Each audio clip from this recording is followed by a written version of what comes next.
Bonjour à tous, je m'appelle Albin Lane et dans cette vidéo je vais vous montrer comment on configure le nom de domaine pour votre boutique Shopify. À la fin de cette vidéo je vais aussi vous donner 2-3 astuces en plus pour votre boutique Shopify pour vraiment exploser vos ventes. Et je propose tout ce qui est accompagnement, optimisation et aussi des tutos sur Shopify pour vraiment améliorer votre site et vos ventes. Où j'ai pu accompagner pas mal de clients et avoir pas mal de résultats. Je vais vous mettre quelques résultats à gauche à droite. Pourquoi c'est important d'avoir un nom de domaine configuré sur votre boutique Shopify à la place du .myshopify.com? C'est avant tout pour des questions de professionnalisme sur votre boutique. Le fait d'avoir un nom de domaine dédié va permettre pouvoir vous trouver plus facilement sur ce nom de domaine, du coup le nom de votre entreprise. Aussi pour les SEO, donc c'est votre nom de domaine qui va avoir toutes les pages indexées dessus. Et derrière vous allez pouvoir faire de l'email marketing avec un nom de domaine professionnel, donc une email professionnel. Alors la première étape c'est du coup d'avoir un nom de domaine sur un registrar. En registrar vous avez OVH, Infomaniac notamment qui sont les plus utilisés. Moi je vous recommande fortement d'utiliser Infomaniac. Pourquoi? Parce qu'Infomaniac ils sont en Suisse et en plus ils vous protègent clairement s'il y a des problèmes un jour avec votre nom de domaine et qu'il y a notamment des signalements sur votre nom de domaine, et Infomaniac va garder les informations, ils vont pas forcément divulguer qui vous êtes et ils vont pas le fermer. Alors que j'ai déjà eu des amis qui ont eu des problèmes avec OVH et GoDaddy à ce niveau-là, de noms de domaine qui sont bloqués sans préavis. Donc voilà, c'est quelque chose que je vous recommande fortement, Infomaniac, mais c'est quand même des cas très rares. Alors pour acheter votre nom de domaine c'est très simple, vous allez sur la plateforme de votre choix et là vous allez pouvoir chercher votre nom de domaine et l'acheter. Une fois que vous l'avez acheté c'est très simple, vous allez sur la home page, ici très bien, et ici il m'indique que j'ai du coup un nom de domaine et voilà mon nom de domaine.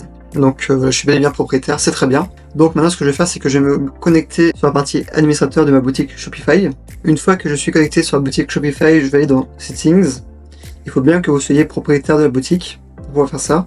Et là vous avez l'onglet Domain. Voilà, très bien.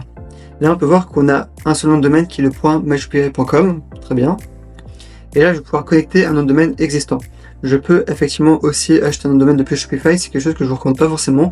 Personnellement, je préfère passer par une plateforme spécialisée et de ne pas forcément tout mettre sur Shopify. Donc là, je vais faire Connect Existing Domain. Et là, je vais renseigner tout simplement le nom de domaine que j'ai acheté. Et là voilà, il va directement me dire que je dois renseigner des informations sur le nom de domaine. Actuellement voilà, il détecte qu'il n'y a aucune valeur, que c'est blanc, et donc je vais devoir rajouter cette IP et ce CNAME pour que ça fonctionne. Alors comment faire? C'est assez simple. Je retourne sur mon nom de domaine, et là je vais chercher la zone DNS. À ne pas confondre avec les serveurs DNS. Nous ne voulons pas toucher au serveur DNS, on veut juste changer la zone DNS. C'est vraiment différent. Donc voilà les différents champs qu'on a par défaut sur le nom de domaine. C'est pas la peine d'y toucher. Vous, si vous êtes sur notre plateforme, vous aurez des choses un peu différentes. Mais voilà, ce qu'il y a là, il ne faut pas y toucher. Donc ce que je vais faire, c'est que je vais ajouter un enregistrement, comme ce que Shopify me dit. C'est A, donc c'est ici. Très bien. A. Je vais faire suivant. Et là, il va me demander des informations. Est-ce que j'ai un sous-domaine à configurer? A priori, non. Là, j'ai une IP. Ok, très bien. Est-ce que j'ai un TTL à définir?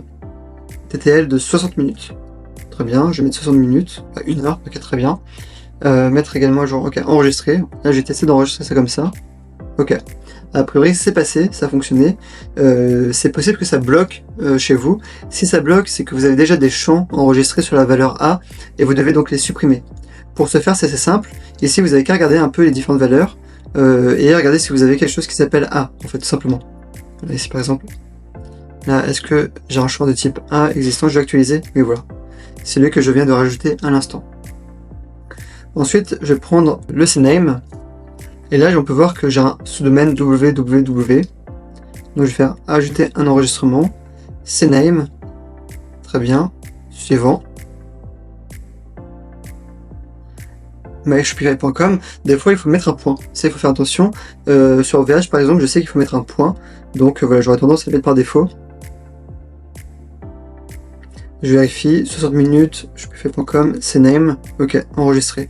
Je vais voir s'il bloque. D'accord, a priori ça a marché. Et là ce que je vais faire c'est que je vais attendre 3 secondes et je vais cliquer sur Verify. Voilà, a priori ça a fonctionné, il m'a bel et bien détecté mes 2 champs que j'ai rajoutés sur mon nom de domaine.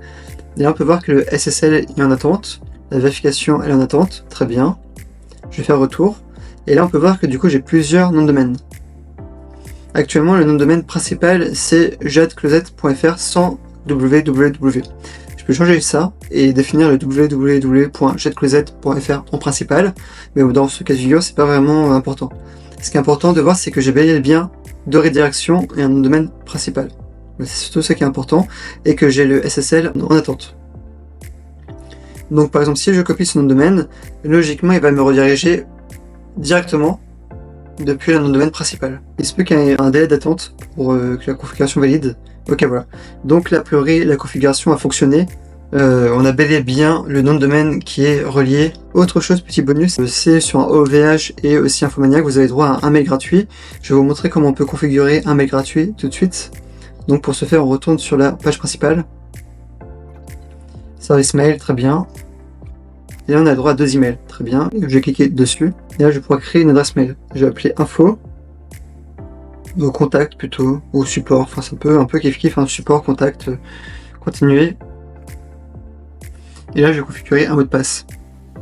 Alors maintenant, on va actualiser pour voir si tout marche bien. Ok, si j'ai un need attention, je vais vérifier si j'ai bien le HTTPS. Ok. Après, j'ai bien le HTTPS qui est en place. Ok, et là, il dit qu'il y a un problème de DNS. Je vais vérifier tout de suite le DNS. Si vous avez un message similaire, c'est simple. Il faut aller sur tout simplement la zone DNS du nom de domaine et vérifier que vous n'avez pas de champ configuré. Ça peut effectivement aussi bloquer la configuration. Pourquoi? Parce que ça signifie que du coup la zone DNS est gérée depuis une autre plateforme. Peut-être que vous achetez votre nom de domaine sur OVH, mais en réalité c'est Cloudflare qui va gérer la plage DNS, ce qui est possible. Et donc pour vérifier cela, c'est assez simple. Vous allez sur votre nom de domaine, comme ici, très bien. Et là je vais aller directement dans serveur DNS. Et là effectivement on a bien les serveurs DNS de Infomaniac. Et là sinon ici je peux avoir des serveurs DNS configurés, comme ceux de Cloudflare. Donc je vais laisser par défaut, je vais faire valider. Et là je vais attendre maintenant. Donc voilà, je vais regarder jusqu'à 48 heures pour que ça soit valide. En tout cas, voilà, au niveau du nom de domaine, c'est quand même très bien. On a pu configurer. Le message il va partir automatiquement. Et en plus on a même le HTTPS qui est en place. Donc voilà, la configuration elle a été réussie avec succès.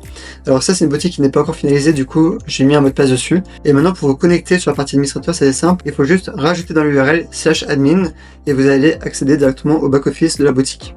Enfin, si vous voulez plus d'astuces comme ça sur du Shopify, n'hésitez pas à rejoindre mon Discord où je vous partage beaucoup d'astuces et beaucoup de ressources, notamment sur tout ce qui est email de retargeting, flow, stratégie pour améliorer votre taux de conversion. Donc n'hésitez pas à le rejoindre pour échanger avec d'autres passionnés d'e-commerce. Merci d'avoir regardé cette vidéo jusqu'au bout et à très vite pour plus de tutos autour de Shopify.